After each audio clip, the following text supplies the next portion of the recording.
guys, Professor Joe over here, Professor Eric over here.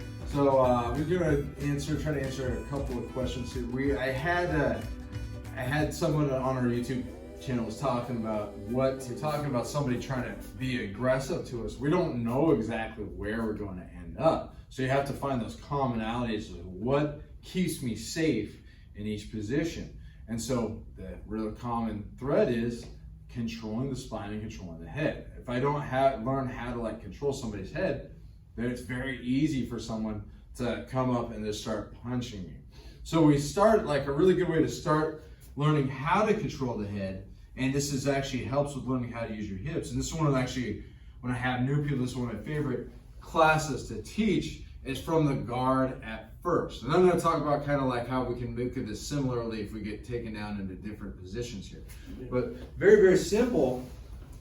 I want to learn how to, just like anything, I want to have that center line. I want to learn how to connect my hips. And if Joe's trying to punch, I want to start bringing him in, and same as that today. I want to control the arm and the head. That's it. If I don't control his head, he gets back up, and now he's gonna punch me, right?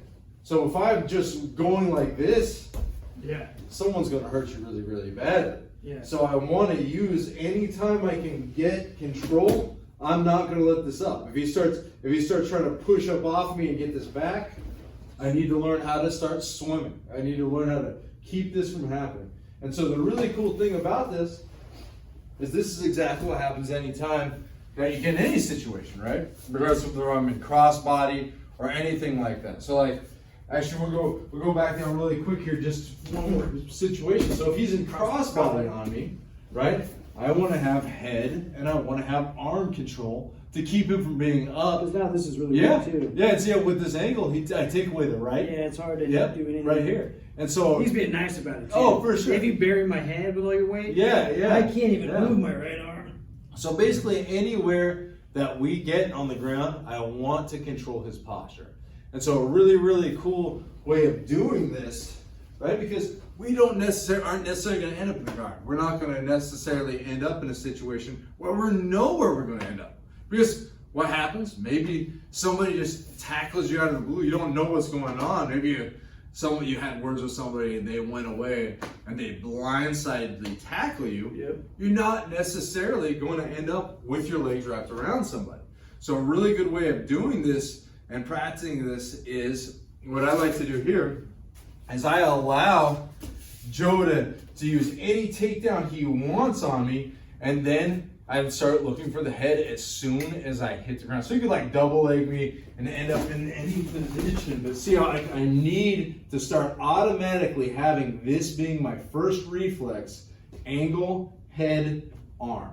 Right? If I just have this, he could use that, or even more importantly here, he could use this as a prying lever to get his head up, and now I'm going to get knocked out. So as soon as I hit the ground, I need to have that feel of where's his head, where's his spine, where's it arm. And that's just a really good tool in looking at how we can start learning how to control somebody in a street sense too. Yeah. And that's just the really basics of it. We could put a lot more into this, but just as a basic idea. And what we were talking about this just a little bit ago, where people ask for the answer to an art, an answer to anything. If I ask for if I go, okay, so how am I going to beat this jab? How am I going to beat a jab? Well, you could try to intellectualize it and try to figure this out. But if you have a guy that knows how to throw a jab, you better learn how to throw a jab. Where's he looking at how to throw a jab?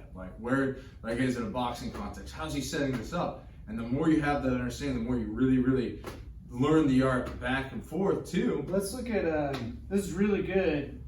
Do you ever use the framing arm? The framing and the angle? You can for sure. I always think of especially as in a self-defense situation, what I always think about this is simplicity first. Yeah. You learn how to save your butt. My second thing. For sure. Absolutely. And so when we have simplicity first, then when I feel confident, I can add other dynamics. But let's go ahead. No, he has amazing forms. Well, because we're here. Yeah, I do the same exact thing I tried. is I go here, Yeah. and then if you try to come over the top You mean with like this hand, like this right here? yeah, like come anywhere you want. You can hit me. So a lot of times, yeah. Well, you're coming underneath. Yeah, so you come underneath, I'll try to re-pummel. Exactly. But like if you try to reach over to touch my face with your right arm, this- yeah, that's sometimes a switch thing. That's a great Because setup. I want to elbow and hack. Great But I setup. also think of just like, it's like standing. And we're getting a little off the topic. Should be all similar. Should all be similar. Well, like you have head and arm Yeah. here, 50-50 tie up. But I like to be here. Yeah. You have an angle. Have an angle Take with the the way head to and fight. arm. So it's the same thing I do on the ground. Absolutely, brother. Try to cover that. Absolutely, brother. But one thing you touched on, if you look at it, and I really like your idea of simplicity, is you're strong anytime you're in a straight line, Mhm. and I'm folded. Yep. Like we go back to the guard. If I can maintain a straight line, Yeah. I'm strong. And he's bringing up a really, really good point. This isn't, my hips aren't gonna work in this situation right here, guys. Son of a gun. But what's gonna Family's but coming. when I straighten my spine right here like this, see how now he's carrying weight. Now he's carrying weight. This feels Yeah, a lot that's true. different Oh yeah, than this. because you're folded. Yeah, and so I can even use this Yeah. to have a lot of force generally. And then when you get my head, now I'm folded. Yep. So I don't have a straight line. Same thing when I get to crossbody, I'm folded. You can even do it in the mount. Yep. Like if I'm here, Anywhere. if I'm straight, I have a good advantage. Yep, exactly. But once you capitalize and now you get the head and arm again, Yeah, 'cause anywhere. Anywhere. See, like any of these things, Yes, it just depends on that's what it. happens right here. It's Yeah. very, very tough. Very, very, very, very tough. Yeah, it's and then the recovery, I have to struggle so much that they give you something. Exactly, and that's where people get into trouble, and that's a very good example of that is like when you try to make too much, you ask for too much, and you're gonna get beat up. Yeah. If you look at keeping yourself safe and forcing them to make the space to try to beat you, to try to hit you or do anything, Yeah. that's when you escape. You don't. Yeah. You just try to sit there and flail around. You're gonna get hurt, and that's a really, really good way of at the very, very least, you're gonna buy yourself a lot of time. Instead of getting like one punch knockout, someone drop you or whatever like that. Is that we think about even in a half guard talk, I see this in MMA constantly.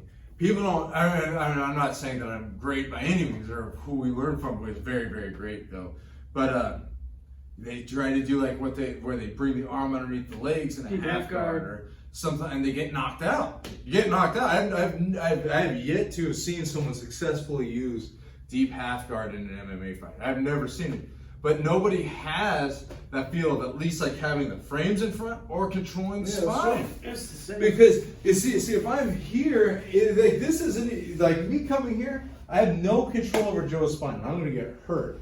But if I'm like here or here, there's almost no way to punch me. I can't. You kind of see what I mean. So it's a lot more important to have the straight spine than trying to put a bunch of curvature in my spine, and having no control. And even if I'm not trying to punch you, Yeah. but you hear, Yeah, and now I have to pike up, yeah, and man. you control my head. Yeah, there's just not a lot you can do.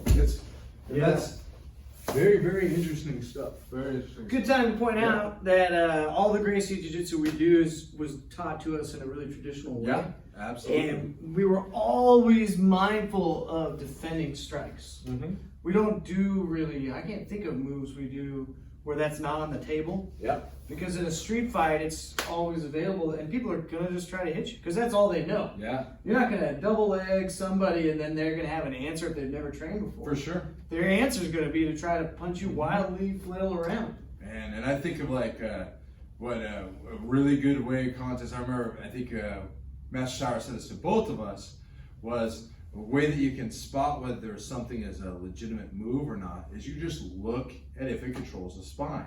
So if people are doing things that don't control the spine, it's not necessarily a very good move because you're not having any connection or control over what the other person's doing.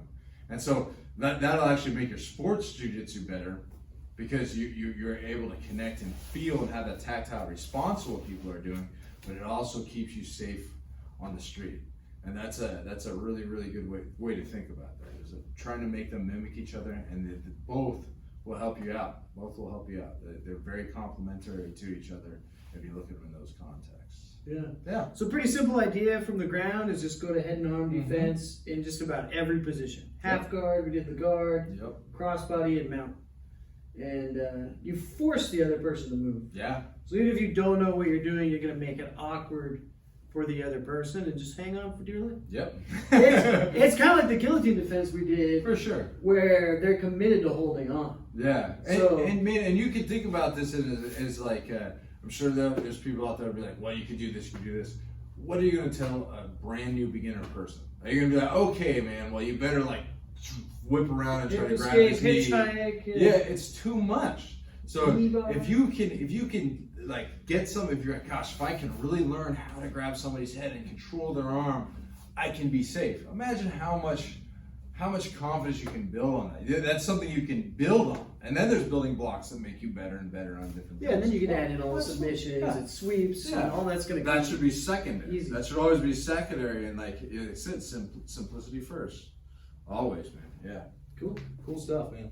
All right, you guys. Thanks again for watching. It's Wednesday. We always do Gracie Jiu-Jitsu on Wednesday. Fridays, Kali, weaponry, and Monday is striking, boxing, Muay Thai, kickboxing, that kind of idea. But I appreciate you guys all watching, liking, and subscribing to the channel. And keep the questions coming because they are awesome. And we've just been having fun interacting with everybody out there. So thanks again, Warriors. We are out. Warriors out.